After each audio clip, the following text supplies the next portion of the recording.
Hello students, Namaste everyone. Today I am going to explain you the solution of equation using matrix method with three variable. Last lecture we have learned solution of equation with using a matrix method with two variable. Okay, in that we have learned the steps to find the matrix method solution of equations. Okay, the steps are the same, but some first steps are different, and the inverse of to find the inverse of three variable matrix, that is different. Okay, so what is that? Let's start with the first of all, how which are the three variable equations. Okay, પહેલાં આપણે એ જોઈએ કે three variable equations કયા કયા છે. Okay, એ variable ઇક્વેશનની અંદર પહેલાં તો થ્રી આપણી we have to use three variable, so that's why we need three equations. Okay, લાસ્ટમાં પણ આપણે જોયું હતું કે ટુ વેરિએબલ હતા એટલે ટુ ઇક્વેશન્સ હતા, થ્રી વેરિએબલ છે એટલે થ્રી ઇક્વેશન્સ હશે. ઓકે, તો એ થ્રી ઇક્વેશન્સ જે છે એ three equations suppose x plus 2y plus z is equal 5. Okay, then 2x plus 5y plus 3z is equal 4, and 5x plus 3y minus z is equal 1. આ કહેવાય three variable equations. Three variable equation ઉપરથી જ આપણે જેમ લાસ્ટમાં two વેરિએબલમાં કરતા હતા એ રીતે ત્રણ આપણે મેટ્રિક્સ બનાવવાના છે, એ એક્સ અને વાય. ત્રણ મેટ્રિક્સમાં એ મેટ્રિક્સ છે એ કોફિશિયન્ટ મેટ્રિક્સ છે, એક્સ મેટ્રિક્સ છે વેરિએબલ મેટ્રિક્સ છે, અને ઝેડ બી મેટ્રિક્સ જે છે એ કોન્સ્ટન્ટ મેટ્રિક્સ છે. એટલે કે કોન્સ્ટન્ટ જે છે આ એના માટે ઇક્વેશન, આ બધા કોફિશિયન્ટ છે એના માટે એક મેટ્રિક્સ અને એક છે વેરિએબલનો મેટ્રિક્સ. તો આપણે એ જોઈએ પહેલાં. એ ઇઝ ઇક્વલ મેટ્રિક્સમાં જે લઈએ એ પહેલાં આપણે પહેલી કોલમમાં પહેલી રોમાં એક્સ વાય ઝેડ, અથવા તો પહેલી કોલમમાં ત્રણે ત્રણ એક્સ લખીશું, તો કે 1, 2 અને 5. બીજી કોલમમાં વાય મૂકીશું 2, 5 અને 3. ત્રીજી કોલમમાં 1, 3 અને -1. આ થયો એ મેટ્રિક્સ. એક્સ મેટ્રિક્સ જે છે એ એક્સ વાય અને ઝેડ આ રીતે મળશે, અને આ મેટ્રિક્સ થશે બી મેટ્રિક્સ, આ થશે બી મેટ્રિક્સ. 5, 4, 1 એ બી મેટ્રિક્સ થશે. ઓકે, પછી આપણે એનું સ્ટેપ્સ ફાઇન કરવાનું છે. એટલે જે રીતે આપણે 2x2 મેટ્રિક્સમાં એ એક્સ અને બી ફાઇન કરતા હતા, સેમ વસ્તુ અહીંયા પણ એ એક્સ અને બી ફાઇન કરવાનું છે. બટ અહીંયા મેટ્રિક્સ જે છે એ આપણને 3x3 મળશે. એક્સ મેટ્રિક્સમાં ત્રણ વેરિએબલ હશે, એક્સ વાય ઝેડ, અને બી મેટ્રિક્સ પણ ત્રણ ઇક્વેશનના કોન્સ્ટન્ટ હશે, એટલે ત્રણ 1 row column matrix, 3 rows and 1 columns માટે મળશે. ઓકે, તો now let's start with the steps to find the matrix methods equations. Okay, matrix મેથડના આપણે સ્ટેપ્સ જોઈએ. પહેલું સ્ટેપ જે છે, arrange the equation as x plus y plus c plus z is equal c. Okay, એટલે આ ફોર્મેશનમાં આપણે ઇક્વેશનને arrange કરી દેવાનું. જનરલી આ ફોર્મેશનમાં ઇક્વેશન આપેલા જ હશે, જો ન આપ્યા હોય તો અરેન્જ કરી દેવાનું. એટલે એ ચેક કરવાનું કે બધા ત્રણે ત્રણ equation x plus y plus z is equal c ફોર્મેશનમાં છે કે નહીં. ઓકે, ધન ત્રણ મેટ્રિક્સ બનાવીએ, જે આપણે હમણાં જ મેં આગળ તમને બતાવ્યું કે એ એક્સ અને બી ત્રણ મેટ્રિક્સ બનાવશું. એ છે એ એક્સ વાય ઝેડ કોફિશિયન્ટના મેટ્રિક્સ છે, બી મેટ્રિક્સ છે એ કોન્સ્ટન્ટ વેલ્યુ માટેનું મેટ્રિક્સ છે, અને એક્સ મેટ્રિક્સ છે એ એક્સ વાય અને એક્સ વાય ઝેડ એ વેરિએબલ, અહીંયા આ જે છે એ એક્સ વાય ઝેડ અહીંયા આવી ગયું છે, એન્ડ ઝેડ. આ રીતે એક્સ વાય અને ઝેડ વેરિએબલનું ઇક્વેશન છે, મેટ્રિક્સ છે. ઓકે, પછી આપણે ઇક્વેશન યુઝ કરીશું A x is equal B. Okay, x is equal A inverse B, અહીંયા એ ઇન્વર્સ બી. ઓકે. નાવ પછી ઇન્વર્સ માટેનું અહીંયા 3x3 મેટ્રિક્સ છે, એટલે 3x3 ઇન્વર્સ મેટ્રિક્સનું આપણે સ્ટેપ્સ ફોલો કરીશું અને ઇન્વર્સ ઓફ મેટ્રિક્સ ફાઇન્ડ કરીશું, અને પછી ઇન્વર્સનું જે વેલ્યુ આવશે એને આપણે આ ઇક્વેશનમાં મૂકી દઈશું, અને એનાથી આપણને XYZ એક મેટ્રિક્સની વેલ્યુ મળશે. એ વેલ્યુ જે છે એ આપણો ફાઇનલ આન્સર XYZ હશે. Okay, so these are the whole 5 steps to find out the solution of equation using matrix method with 3 variable. Okay, 3 variable 3x3 matrix. Now let's take one example. Okay, અને એ example through આપણે matrix method સમજીએ. પહેલાં તો ઇક્વેશનમાં લીધું છે, મેં 3 equation લીધા છે. ઓકે, આ XYZ આ 3 ઇક્વેશન છે. આ પહેલું ઇક્વેશન, આ બીજું ઇક્વેશન અને આ ત્રીજું ઇક્વેશન. ઓકે, પહેલું સ્ટેપ કે આખું equation x + y + z = C ફોર્મેશનમાં છે કે નહીં, તો હા, ઓલરેડી એ રીતે જ અરેન્જ થયેલા છે, એટલે આપણે એ સ્ટેપમાં કંઈ કરવાનું જ નથી. સીધું સેકન્ડ સ્ટેપ, એનો એ મેટ્રિક્સ બનાવીએ. એ મેટ્રિક્સ છે એ કોફિશિયન્ટ ઓફ વેરિયેબલ કોફિશિયન્ટનો મેટ્રિક્સ છે, એટલે બધાના કોફિશિયન્ટ જે છે એ, તો કે 1 3 2, આ 1 3 2, પછી અહીંયા -1 વાય મેટ્રિક્સ, વાયની વેલ્યુ બધી -1 4 અને -1 -1 4 -1. ઓકે, દેન ઝેડની વેલ્યુ બધી 2 -5 and 3 2 -5 and 3. પછી એક્સ જે છે એ એક્સ વાય અને ઝેડ ત્રણ વેરિયેબલ સાથે, અને બી છે એ કોન્સ્ટન્ટ વેલ્યુ એટલે 7 -5 12, એટલે 7 -5 12. ઓકે, 2 સ્ટેપ કમ્પ્લીટ થઈ ગયા. આપણે મેટ્રિક્સ 3 બનાવી લીધા. Okay, now next one, that is third step. Third step, put the matrix in equation. આપણે AX = B મેટ્રિક્સમાં વેલ્યુ આપણે જે ત્રણેય ફાઇન્ડ કરી મેટ્રિક્સની આપણે અહીંયા મૂકી દીધી છે. ઓકે, એટલે આ મેટ્રિક્સ છે A, આ છે X અને આ છે B. Okay, now inverse of matrix A matrix જે છે એનો આપણે આનો ઇન્વર્સ ફાઇન્ડ કરવાનો છે. ઓકે, 3x3 મેટ્રિક્સનો ઇન્વર્સ ફાઇન્ડ કરવા માટે ઇન્વર્સ મેટ્રિક્સના 4 સ્ટેપ આપણે ફોલો કરશું. પહેલાં તો ડિટર્મિનન્ટ ફાઇન્ડ કરશું, પછી માઇનોર ફાઇન્ડ કરશું, પછી કોફિશિયન્ટ ફાઇન્ડ કરશું, કોફેક્ટર મેટ્રિક્સ ફાઇન્ડ કરીશું, અને પછી કોફેક્ટર મેટ્રિક્સની ઇન્વર્સની formula adjoint of A find કરશું, અને એડજોઇન્ટ ઓફ એ પછી ઇન્વર્સની ફોર્મ્યુલામાં વેલ્યુઝ મૂકી દઈશું.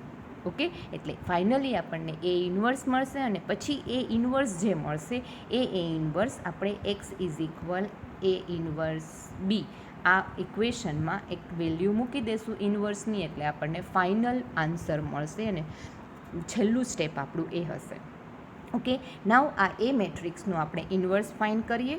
ઓકે, એ મેટ્રિક્સનો ઇન્વર્સ માટે પહેલાં ડિટર્મિનન્ટ ફાઇન્ડ કરવું પડશે. આ મારો એ મેટ્રિક્સ છે, એનું ડિટર્મિનન્ટ મેં લીધું છે. ડિટર્મિનન્ટ ફાઇન્ડ કરતાં તો તમને આવડે જ છે. ઓકે, 1 એની રો કોલમ કાઢો એટલે 4 -5 -1 3.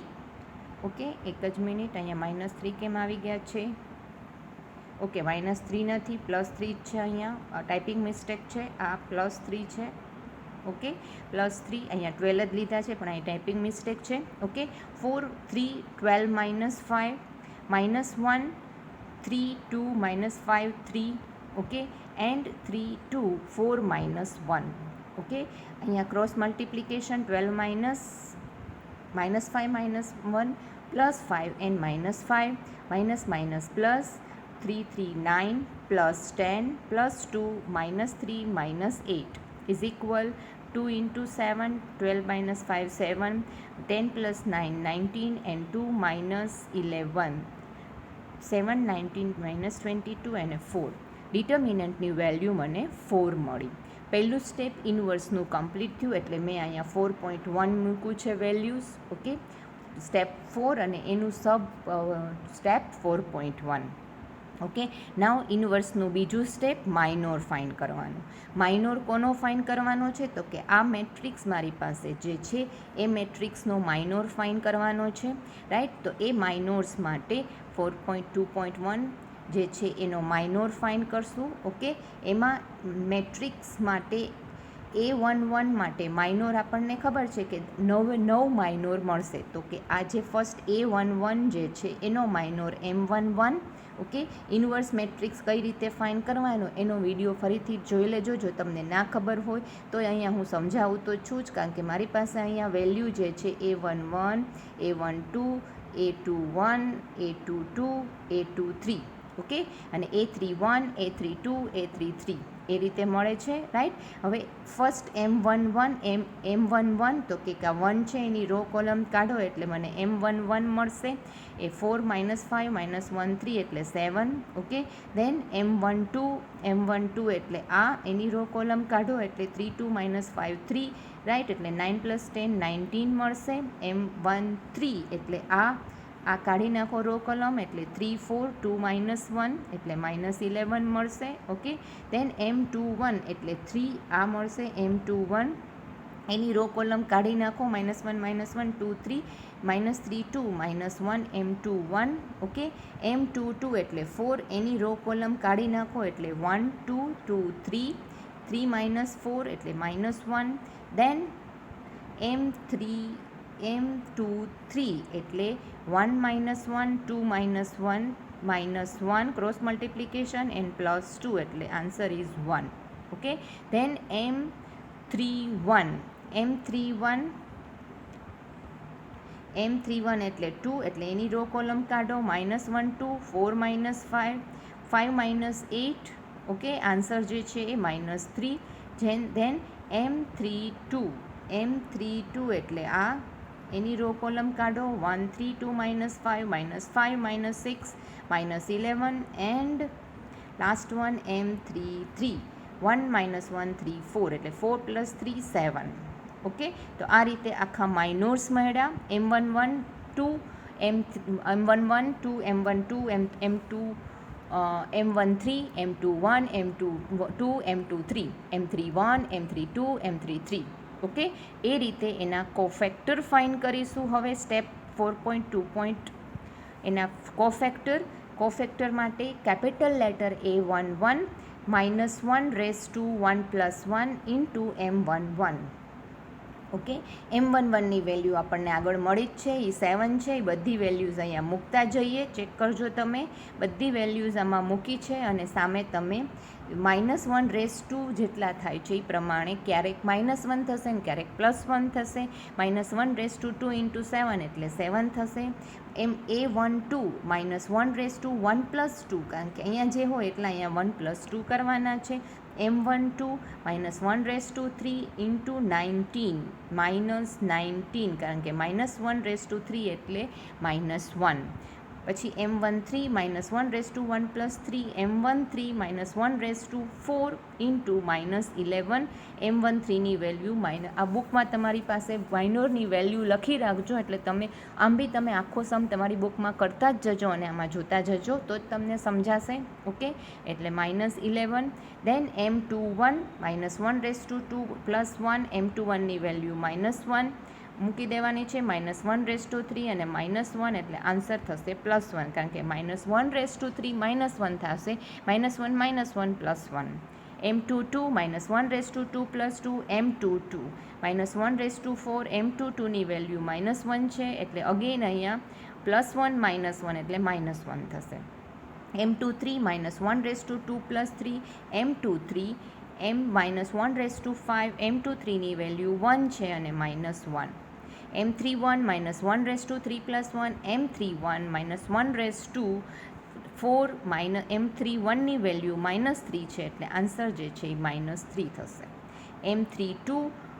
A32 -1 3 + 2 into M32 is equal -1 5 into M32ની વેલ્યુ -11 છે, એટલે આન્સર થશે 11.